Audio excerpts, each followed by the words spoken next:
کے جہاں نفس کو حظ ملتا ہے۔ میں ایک دیہاتی ہوں، ہمارے دیہاتوں میں میلے ٹھیلے کا ماحول ہوتا ہے۔ کتوں کی لڑائی آئی تو 50,000 وہاں دے دیا، کرکٹ میچ آیا تو 1 لاکھ کا انعام وہاں دے دیا۔ جہاں نفس کو حظ ملا ہم نے دولت کا منہ وہاں کھولا، اور جہاں دولت لوٹانے سے رب راضی ہوتا ہے، اس کی رحمتیں برستی ہیں، وہاں غفلت کی پٹی۔ وہ کیا کسی شاعر نے کہا تھا کہ دیکھا ہے میں نے شہر میں کوڑے کے ڈھیر پر 2 بچے لڑ رہے تھے فقط ایک بیر پر، اور گندم امیر شہر کی ہوتی رہی خراب، بیٹی مگر غریب کی فاقوں سے مر گئی۔ اور اللہ نے آپ کو دولت سے نوازا، دولت وہاں دو جہاں دولت لٹانے سے رب راضی ہوتا ہے، اس کی رحمتیں برستی ہیں۔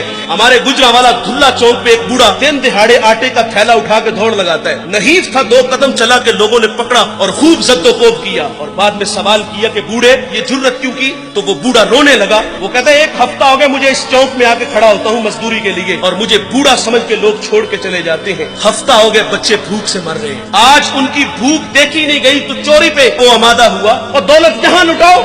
یہ نوائے وقت میں خبر چھپی تھی، کمالیہ کی بیٹی وہ شادی کے قابل تھی، ایک رشتہ ملا، ادھر سے بارات آ رہی ہے، ادھر بیٹی والے تیاریوں میں، ہمسائیگی میں سے کسی نے شرارت کی کہ جس کے گھر میں آ رہے ہو وہ اپنی بیٹی کو چند جوڑوں کے سوا اور کچھ بھی نہیں دے سکتا، بارات وہیں سے واپس چلی گئی۔ بتاؤ اس بیٹی کے دل پہ جو کچوکے اور زخم لگے تھے اس کا مداوع کس نے کرنا تھا؟ اور اللہ نے آپ کو دولت سے نوازا ہے، غریبوں کی بیواؤں کی بیٹیاں گھروں میں بوڑھی ہو رہی ہیں، تم کتوں کی لڑائی پہ پیسے لٹا رہے ہو، تم ہجڑوں پہ دولت لٹا رہے ہو۔ اگر دولت لٹانے کا شوق ہے تو معاشرے میں پھیلے ہوئے دکھ دیکھو، یتاما مساکین پہ دولت لٹاؤ تاکہ تم خدا کی رحمتوں کے مستحق ٹھہرو، لیکن دولت وہاں دی جہاں نفس کو حظ ملا۔ جب اس بیٹی نے کہا کفل مجھے بھوک تیرے تک کھینچ لائی ہے، یہ ایک جملہ کفل کی ہدایت کا سبب بنا، دل کے آئینے پہ چوٹ لگی، کفل رونے لگا، ہاتھ جوڑ کے کہتا ہے بہن مجھے معاف کر دے، تو جس عزت سے آئی ہے اسی عزت سے واپس گھر چلی جا، اور میرے لیے دعا کر کہ میں بڑا ہی کتا انسان ہوں، اللہ مجھے معاف کر دے۔